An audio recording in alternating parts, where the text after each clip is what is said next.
Hello friends, I am Dr. Pooja Malhotra from Dayal Singh College, Karnal. Today I am going to share with you some basics of research. As a beginner, how you can start your research work. Friends, whatever I am going to share with you, आपके साथ जो मैं share करने जा रही हूँ आज, that was just my experiences. I'm not going to discuss any technicalities of research या technical issues क्या हैं. So just एक beginning जब होती है, जब suppose as a research scholar या आप PhD join करते हैं या आप PG कर रहे हैं, MCom कर रहे हैं, MBA कर रहे हैं, you want to write a paper, आप research start करना चाहते हैं, तो what steps you can follow और क्या आप टिप्स क्या फॉलो कर सकते हैं.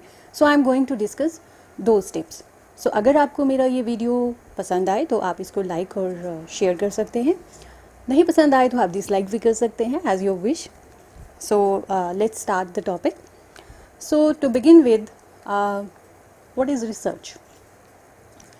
बहुत सारे बुक्स में आप इसके डिफरेंट डेफिनेशंस फाइंड आउट करोगे कि क्या है research.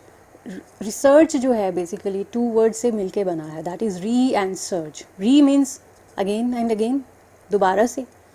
Search means to look for something. अब इसमें तो हम जो ढूंढ रहे हैं, रिसर्च जो हम कर रहे हैं, that is for gaining some knowledge. So research means we are searching again, we are finding something which is unknown. You know, अगर कोई पहले सपोज कोई काम हो चुका है तो हम आप उस कई बुक्स में आप फाइंड आउट करोगे कि रिसर्च क्या होता है. Research means finding something unknown from the known. जो ऑलरेडी है या इवन नहीं भी है, तो कुछ हम ऐसी इंफॉर्मेशन हम निकाल रहे हैं, हम कोई ऐसी नॉलेज निकाल रहे हैं which is unknown to the general public और टू द वर्ल्ड. जो अननोन है हम वो चीज़ निकाल रहे हैं. So, to inquire carefully and thoroughly into some matter that concerns us. Concerns us means जिस चीज़ पे जो हमारा प्रॉब्लम है, रिसर्च प्रॉब्लम है, जिस पे हम काम करने जा रहे हैं, जिस पे हम रिसर्च करने जा रहे हैं. सो देर आर कुछ डेफिनेशंस हैं. जैसे पहला डेफिनेशन है advance learners dictionary of current English में आप फाइंड आउट करोगे कि रिसर्च क्या होता है. What is research. Research is a careful investigation or inquiry, especially through search for new facts in any branch of knowledge. Research आपको पता है आप किसी भी branch में कर सकते हैं in any field. तो आप कर क्या रहे हैं? It is a careful investigation or inquiry.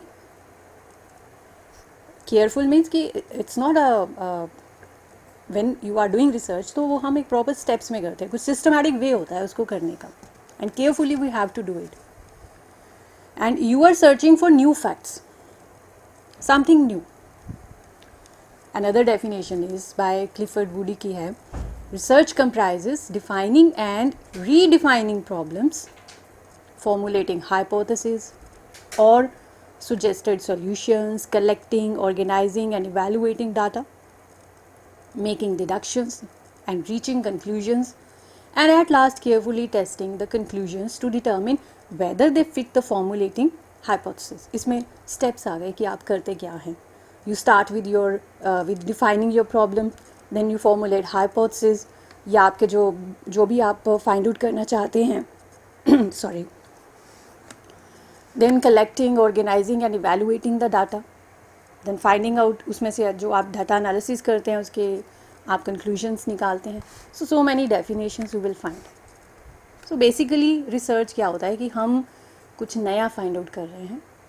कुछ किसी भी फील्ड में हो सकता है. अगर आप मैनेजमेंट में हैं, कॉमर्स में हैं, तो आप उससे रिलेटेड कोई फील्ड है, इकोनॉमी से रिलेटेड कोई फील्ड है, उसमें कुछ आप फाइंड आउट कर रहे हैं. साइंसेस हैं, लाइफ साइंस है, सोशल साइंसेस में, किसी भी फील्ड में हम फाइंड आउट कर सकते हैं. But you are finding something new and whatever we are finding that will be done in a systematic way. Proper एक प्रोसीजर होता है, स्टेप्स होते हैं, that we have to follow. So क्या features निकल के आते हैं रिसर्च के कि इट्स अ सिस्टमैटिक मेथड. एक कुछ प्रोसीजर है, कुछ स्टेप्स हैं जो हमें फॉलो करने पड़ते हैं. इस सिस्टमेटाइज्ड वे में हम रिसर्च करते हैं. रिसर्च जो होता है that define your problem, you have to define your problem clearly.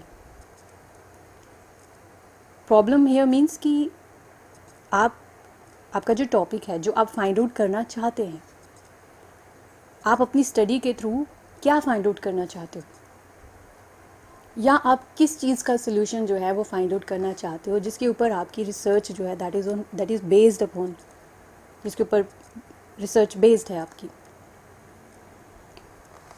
Formulating a hypothesis ये सब आप आगे पढ़ेंगे टेक्निक्स वगैरह में, या जब हम पढ़ा होगा अपने पीजी लेवल पे हाइपोथेसिस क्या होते हैं, अजम्पशंस होते हैं रिगार्डिंग योर वेरिएबल्स जो आपने लिए हैं. उसमें सपोज़ कि you are finding relationship between two variables, तो आपने पढ़े होंगे हाइपोथेसिस 2 टाइप्स के आप लेते हैं, नल हाइपोथेसिस और एक अल्टरनेट हाइपोथेसिस होता है. नल हाइपोथेसिस में आप ये एज्यूम करके चलते हो कि there is no significant difference between the two variables which you are going to study. जो आपने लिए हैं उसमें कोई वो नहीं है, मतलब आप एक डिफाइन कर लेते हो आपके वेरिएबल्स एंड एक हाइपोथेसिस फॉर्मुलेट कर लेते हो. कलेक्शन ऑफ फैक्ट्स है, डाटा कलेक्शन करते हो आप, डाटा फैक्ट्स को कलेक्ट करते हो, एनालाइज करते हो, डिफरेंट टेक्निक्स हम फॉलो करेंगे आगे. Then you reach a conclusion, आप उसमें से कुछ कंक्लूजन इन्फ्रेंसेस ड्रॉ करते हो. वो इन्फ्रेंसेस जो हैं that may provide a solution to your problem, जो आपकी प्रॉब्लम थी उसको सोल्यूशन प्रोवाइड कर सकता है. और मे भी हो सकता है जो आपने जो भी that may help in generalisation, जो भी आपने थ्योरीज फॉर्मुलेट किए हैं वो जनरलाइज करते हैं उसको. So these are certain features of research. Okay, types of research. ये different books में आप find out करेंगे differently. कुछ authors ने different way में इनको define किया होगा. different types of research होते हैं. Basically जो है what I think कि basically there are 4 types of research. 4 तरह का होता है. exploratory, descriptive, experimental and historical. अब एक्सप्लोरेटरी क्या होता है? एक्सप्लोरेटरी वो स्टडी होती है, वो रिसर्च होती है जो बिल्कुल स्क्रैच से हम स्टार्ट करते हैं.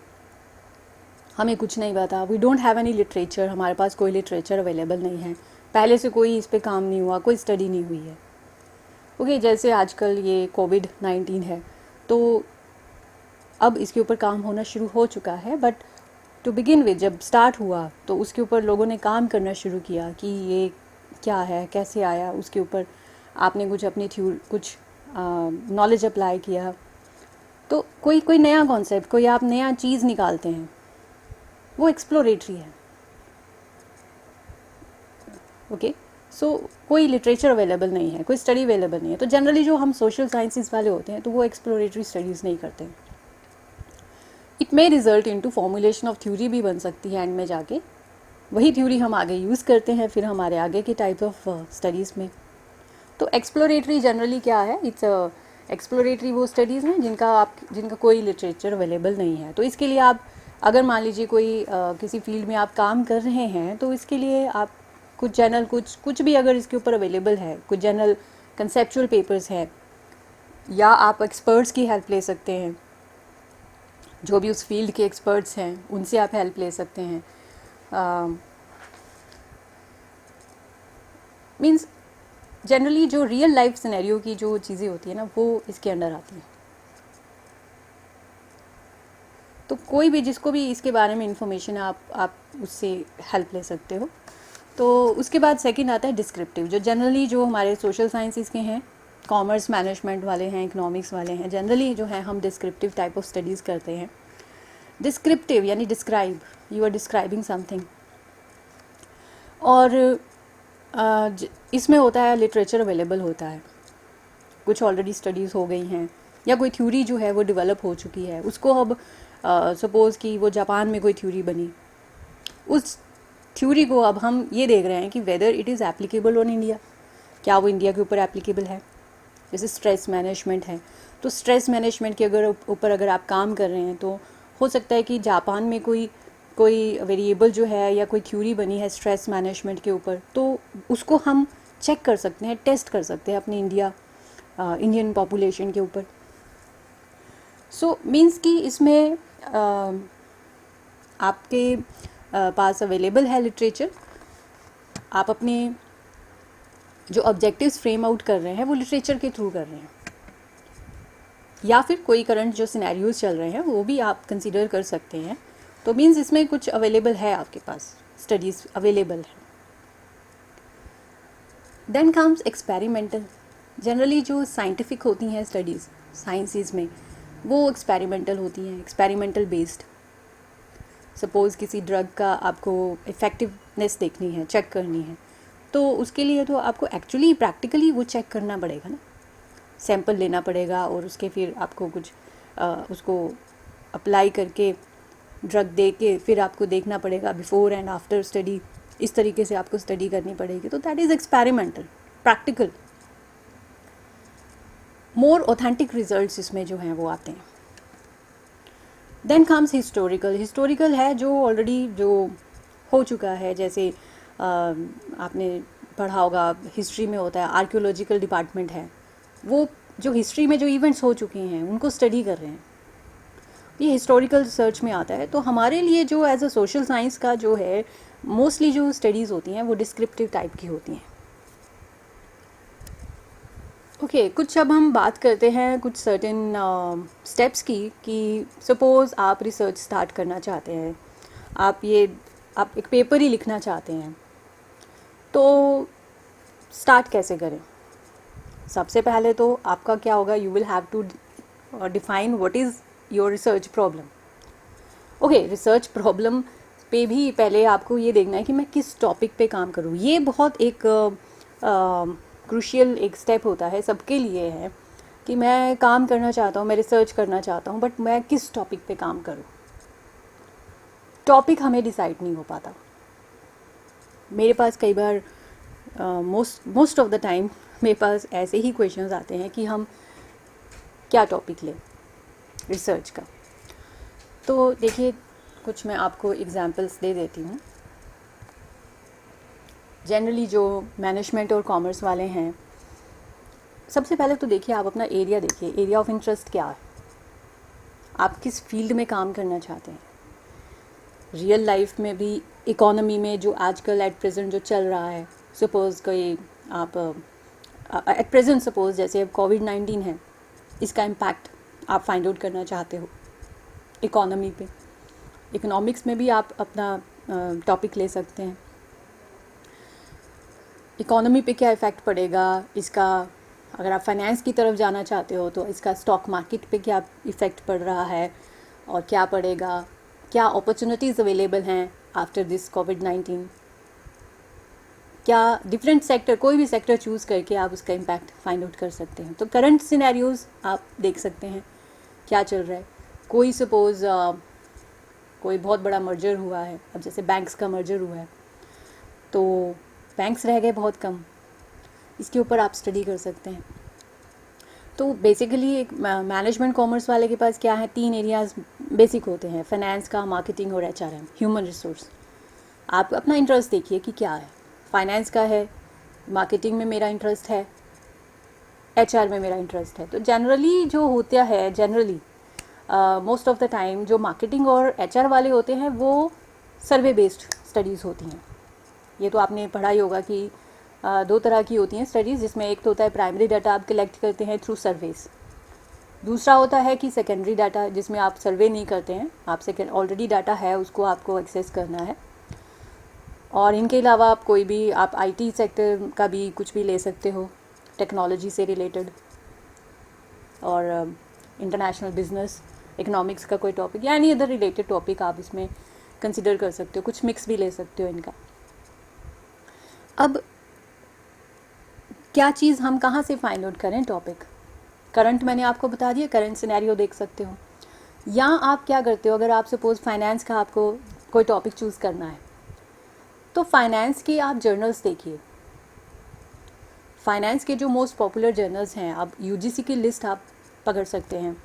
UGC की लिस्ट में आप देख सकते हैं कि कौन से हैं फाइनेंस के जर्नल्स, कौन से हैं। तो उनमें जनरली क्या चीज़ ट्रेंड कर रही है, आप उसके पेपर्स एक बार आप उसको लिस्ट गो थ्रू करिए, करंट एडिशन पे जाइए या उसके 2-4 एडिशंस निकालिए। अगर सपोज़ पेपर एक्सेसिबल नहीं है, आपको एक्सेसिबल नहीं है, बट स्टिल उनकी लिस्ट तो होती है टॉपिक्स, उसमें वो तो आ ही जाता है कि किस क्या क्या पेपर का क्या नाम है, तो उससे हमें पता चल जाता है कि क्या ट्रेंड हो रहा है. सो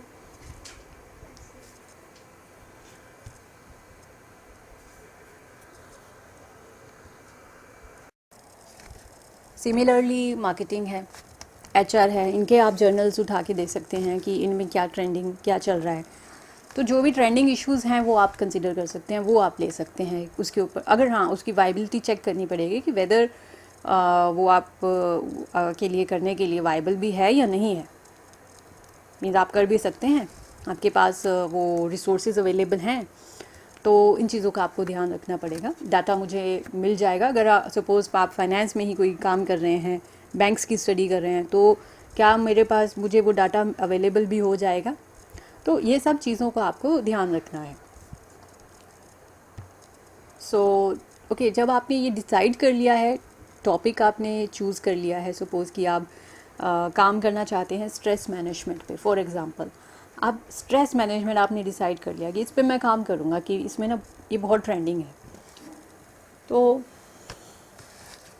देखिए, जो मेरा सेकंड स्टेप है ना इसमें, एक्सटेंसिव रिव्यू ऑफ लिटरेचर. जो फर्स्ट स्टेप है फॉर्मुलेटिंग रिसर्च प्रॉब्लम, ये इंटर रिलेटेड है, क्योंकि जनरली जो आप प्रॉब्लम डिफाइन करते हैं, if you want to understand your problem thoroughly. Second मैंने लिखा rephrasing the same into meaningful terms from an analytical point of view. यानी आप अपनी first of all you have to define what is your research problem, और उसको आप return में एक फ्रेम कर देते हैं कि yes this is my research problem. But उसके लिए भी ना पहले लिटरेचर आपको गो थ्रू करना पड़ेगा, क्योंकि अगर आप लिटरेचर अच्छे से गो थ्रू करते हैं, only then you will be able to find out कि what you really want to find out. आप एक्चुअली में काम क्या करना चाहते हैं. ठीक है, जैसे आप फैक्टर्स फाइंड आउट करना चाहते हैं कि क्या होते हैं स्ट्रेस के, तो इस पर ऑलरेडी सपोज मान लीजिए कि इंडिया में काम हो चुका है. आप हरियाणा में स्टडी करना चाहते हो, तो आपको ये भी देखना पड़ेगा ना पहले हरियाणा में काम हो चुका है, या कोई एक पर्टिकुलर सेक्टर में आप देखना चाहते हैं. तो लिटरेचर तो देखिए सबसे पहला ही मेरे ख्याल से तो लिटरेचर स्टडी जो है ये आपका फर्स्ट स्टेप होना चाहिए, ये फाइंड आउट करने के लिए कि क्या क्या काम हो चुका है. रिव्यू ऑफ लिटरेचर जो होता है ना, ये बहुत इंपॉर्टेंट होता है कोई भी रिसर्च करने के लिए. जनरली क्या होता है, कई नए रिसर्च स्कॉलर्स होते हैं, वो अगर मेरे पास आते हैं वो कहते हैं कि बस टॉपिक बता दो हमें, और मीन्स मैं उनको कहती हूँ ना कि अगर हाँ चलिए ये वाला टॉपिक है, इस पर आप फाइंड आउट करिए, आप स्टडीज़ ढूंढिए. स्टडीज़ तो हम ढूंढ लेते हैं, बहुत सारी स्टडीज़ आ जाती हैं भाई, इतना स्टडीज़ आ जाती हैं कई बार कि हम इनका करें क्या अब. तो आपने जो एक रिसर्च प्रॉब्लम फाइंड आउट की है, मान लीजिए आपने ये डिफ़ाइन किया है कि I just want to find out the factors या डिटर्मिनेंट्स ऑफ स्ट्रेस. स्ट्रेस क्यों होता है, क्या उसके रीजंस हैं, and how we can manage the stress. ये मान लीजिए आपकी ये प्रॉब्लम आप फाइंड आउट करना चाहते हैं, तो आप उसी लिटरेचर को पकड़िए, उन्हीं स्टडीज़ को गो थ्रू करिए which are specific to your research problem. Okay, आप बैंक की परफॉर्मेंस देखना चाहते हैं, तो आपको सबसे पहले तो ये आपको पता होना चाहिए कि आप कमर्शियल बैंक्स की देखना चाहते हैं, परफॉर्मेंस देखना चाहते हैं. तो आप बैंकिंग परफॉर्मेंस से रिलेटेड जो हैं स्टडीज़, आप उनको ही गो थ्रू करिए.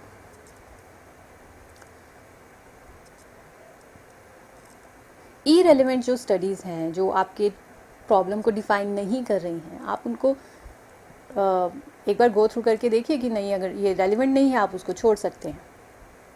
जनरली कई स्टूडेंट्स क्या करते हैं कि वो लिटरेचर स्टडीज़, अच्छा अब रिव्यू ऑफ लिटरेचर, वो क्या करते हैं, एब्स्ट्रैक्ट पकड़ लेते हैं, एब्स्ट्रैक्ट देख लिया और कंक्लूजन देख लिया. एब्स्ट्रैक्ट और क्योंकि उनको एक अपना वो रिसर्च सिनॉप्सिस बनाना होता है ना, तो उसमें एक चैप्टर आता है रिव्यू ऑफ लिटरेचर लिखने का, तो उसमें फटाफट से वो स्टडी का नाम लिखते हैं और उसके एब्स्ट्रैक्ट में से और कंक्लूजन में से 2 लाइनें उठा के उसमें डाल देते हैं, आपका चैप्टर बन जाता है review of literature. But that is not a good practice, क्योंकि जब तक आप पूरा स्टडी को गो थ्रू नहीं करेंगे अच्छी तरह से, आप पढ़ेंगे नहीं, आप उसमें से फाइंड आउट नहीं करेंगे कि what was the objective of this paper, इस स्टडी का ऑब्जेक्टिव क्या था, सैम्पल क्या था, सैम्पल डिज़ाइन क्या था, टेक्निक्स क्या फॉलो की हैं, कौन सी कंट्री का है या कौन सा एरिया इसने कवर किया है, क्या मेथडोलॉजी थी इसकी, और इसने क्या फाइंड आउट किया। तो how will you define your research methodology? क्योंकि हमने रिसर्च क्या पढ़ा कि रिसर्च होता है टू फाइंड समथिंग न्यू। तो फाइंड समथिंग न्यू मीन्स कि that should be something new from the previous study. जो स्टडी आप गो थ्रू कर रहे हैं, पढ़ रहे हैं, उससे अलग होना चाहिए, उससे कुछ नया आप फाइंड आउट करें। कि अगर सपोज फैक्टर्स 5-6 फैक्टर्स उस स्टडी में हैं, तो नहीं, ये फैक्टर भी हो सकता है, मैं इस फैक्टर पे काम करूँगा, मैं इस टेक्निक के साथ काम करूँगा, या मैं इस एरिया को कवर करूँगा। कुछ यू कैन ऐड ऑन ना, आप उसमें ऐड कर सकते हैं, कोई नया टेक्निक लगा सकते हैं। तो स्टडी तो देखो आपको पूरी जो है वो गो थ्रू करनी पड़ेगी।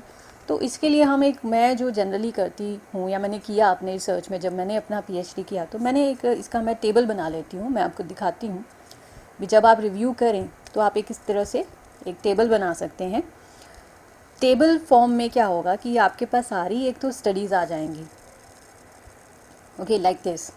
ये मैंने अपने मेरी बैंकिंग पे था, तो स्टडीज़ मैंने देखिए फर्स्ट कॉलम, आप कॉलम अपने इसमें ऐड ऑन कर सकते हैं, कुछ भी आप ऐड ऑन कर सकते हैं। सीरियल नंबर है, स्टडी है, कौन स्टडी में मैंने उस ऑथर का नेम लिखा है शॉर्ट फॉर्म में, जो जनरली जो हम उसमें रेफरेंसेस में देते हैं। अच्छा, इसमें एगलैंड एटल कब हम यूज़ करते हैं? जब जनरली क्या होता है कि जब ऑथर्स 3 से ज़्यादा हो तो एटल यूज़ कर लेते हैं। कुछ स्टडीज़ कई में जो है 2 से ज़्यादा भी हो तो वो भी एटल यूज़ कर लेते हैं। कंट्री एंड सैम्पल साइज़, आप कंट्री का, किस कंट्री की वो स्टडी है, कितने उसने बैंक्स यूज़ किए, number of banks, sample period क्या था, किस टाइम पीरियड की वो है, उसने टेक्निक क्या लगाई, वो टेक्निक आप ऐड ऑन कर सकते हैं। लाइक दिस, ये है, इसने यूनिवेरिएट एनालिसिस लगाया, इस स्टडी का कुछ इतना अवेलेबल नहीं था।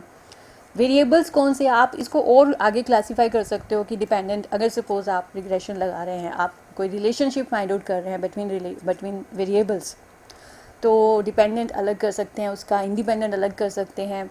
रिजल्ट्स में आप सिग्निफिकेंट कौन से वेरिएबल्स आया, आप वो उसमें फाइंड आउट कर सकते हैं। एक और ऐड ऑन करके आप उसमें पूरी रेफरेंस डाल सकते हो। उससे क्या होगा कि आपको बार बार वो स्टडी, आपके पास रेफरेंसेस भी साथ साथ आपका बन जाएगा, बिब्लियोग्राफी जो होती है। तो अपने अकॉर्डिंग आप टेबल जो है वो बना सकते हैं। तो इस तरीके से अगर आप एक बना लेंगे तो आपके पास सारी जो स्टडीज़ हैं, डाटा है, वो एक इकट्ठा हो जाएगा, तो that will be more helpful. तो review of literature most important है फॉर अ रिसर्च, तो इसको आपको छोड़ना नहीं है, ना ही आपने इसमें कोई शॉर्टकट अपनाना है। रिसर्च डिज़ाइन, थर्ड जो मेन स्टेप है। अच्छा, अब रिसर्च डिज़ाइन होता है आपका पूरा प्लान।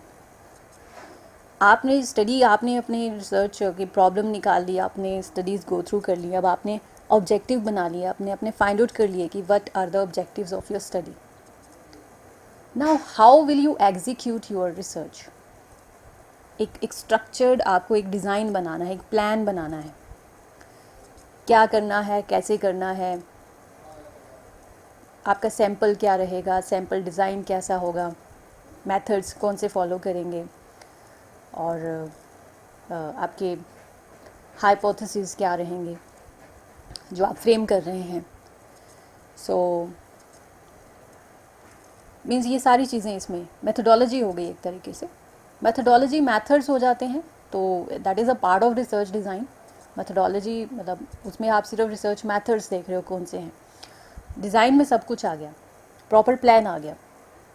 ओके, इसमें आप ये भी डाल रहे हैं कि आप डाटा कलेक्शन कैसे करेंगे, ओके, टेक्निक्स कौन सी लगाएंगे, तो ये सब कुछ इसमें आप अपना एक डिवाइड कर लेते हैं। टाइम पीरियड क्या रहेगा, ओके, अगर आप सर्वे कर रहे हैं तो क्या टाइम पीरियड उसका रहेगा सर्वे का, स्ट्रक्चर्ड क्वेश्चनियर यूज़ करेंगे, पूरी मेथडोलॉजी आप उसमें समझा देते हैं। तो that is a research design, and ये बहुत इम्पॉर्टेंट होता है कोई भी स्टडी के लिए, पीएचडी के लिए, रिसर्च के लिए। उसके बाद बाकी के स्टेप्स आते हैं। आपने जिस तरीके से अपना रिसर्च डिज़ाइन बनाया, जो आपने डिसाइड किया है, नाउ यू हैव टू, उसके लिए अब जो भी आपकी स्टडी है, डाटा कलेक्शन, तो ये अब अपने आप में एक बहुत बड़े बड़े चैप्टर्स हैं। डाटा कलेक्शन है तो वो डिपेंड करेगा आपका स्टडी क्या था। सर्वे बेस्ड है तो सर्वे के लिए आपको पहले क्वेश्चनियर डिज़ाइन करना है।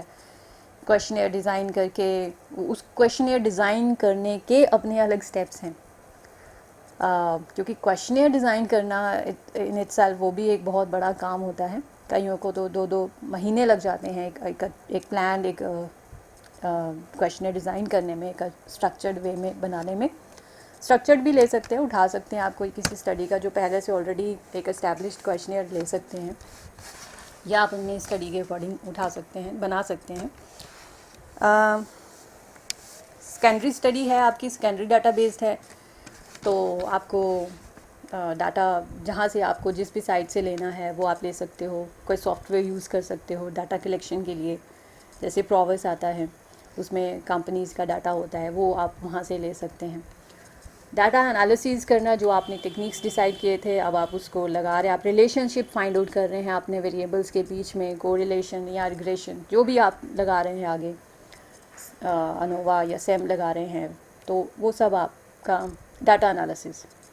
देन फ्रेंड्स, उसके बाद you are finding the results आपके पास, क्योंकि डाटा एनालिसिस के रिजल्ट्स आ गए। डाटा एनालिसिस में क्या है, आप with the help of software SPSS या फिर आप मिनी टैब या जो भी आपका सॉफ्टवेयर है, आप उसके थ्रू, आप eViews है अगर आप टाइम सीरीज़ पे काम कर रहे हो तो, या अमोज है, तो आप उसके थ्रू डाटा एनालाइज कर रहे हो। Then you are finding results, conclusion आप ड्रॉ कर रहे हो कि what solution this study has given to your problem. जो आपने प्रॉब्लम डिफाइन किया था फर्स्ट स्टेप में, उसको क्या सोल्यूशन मिला, या फिर जो हम थ्योरी जिसको टेस्ट कर रहे थे, क्या वो जनरलाइज आप कर सकते हैं, उसके रिजल्ट्स एप्लीकेबल हैं। आपने जो हाइपोथेसिस सेट किया था, हाइपोथेसिस टेस्टिंग एक तरह से अब आप कर रहे हैं कि क्या वो हाइपोथेसिस आपका जो आपने नल हाइपोथेसिस बनाया था वो रिजेक्ट होता है या नहीं होता है। So all these kind of things आप इसमें अब करते हैं, डाटा इंटरप्रेट करते हैं, कंक्लूजन्स ड्रॉ करते हैं। रिपोर्ट राइटिंग, रिपोर्ट का एक फॉर्मेट होता है, अपने आप में एक बड़ा चैप्टर है ये, how to write a report. Report के कंटेंट्स, उसके अकॉर्डिंग आपको रिपोर्ट बनानी है। तो बच्चे इन सभी स्टेप्स में, जब सारी चीज़ों में you can take the help of many people. उसमें सबसे पहले आपके गाइड आते हैं, आपके मेंटोर आते हैं, आप अपने सीनियर्स की हेल्प ले सकते हैं, अदर रिसर्च स्कॉलर्स, टीचर्स, जिन से आप हेल्प ले सकते हैं, आप उनकी हेल्प लीजिए। और एक बहुत अच्छा एक आगे टॉपिक है, बहुत सारे टॉपिक्स हैं रिसर्च में। जैसे अगर आप ऑब्जेक्टिव्स बनाते हैं अपने स्टडी के, तो ऑब्जेक्टिव्स अगर आप अपने डिसाइड करते हैं तो कभी भी इस तरीके से मत डिसाइड करिए कि the objective of my study is to study this and this. To study, मान लीजिए स्ट्रेस मैनेजमेंट है, to study stress management, that is not the objective of your research. To study research, stress management, that is a part of your research. वो आपको करना ही करना है, that is not the objective. Okay? To review the literature, ये objectives नहीं हैं, they are the compulsory part of your research. Objectives में आप अपना बताइए कि आप जो हैं, आप किन चीज़ों में आप रिलेशनशिप फाइंड आउट करना चाहते हैं, आप क्या स्टडी, आप अगर वेरिएबल्स हैं तो क्या रिलेशन आप फाइंड आउट करना चाहते हो, किस कॉन्टेक्स्ट में आप रिलेशनशिप फाइंड आउट करना चाहते हो, तो समथिंग न्यू। और ना ही आप सजेशंस दीजिए टू सजेस्ट समथिंग, नो, तो ये ऑब्जेक्टिव्स का पार्ट नहीं होते।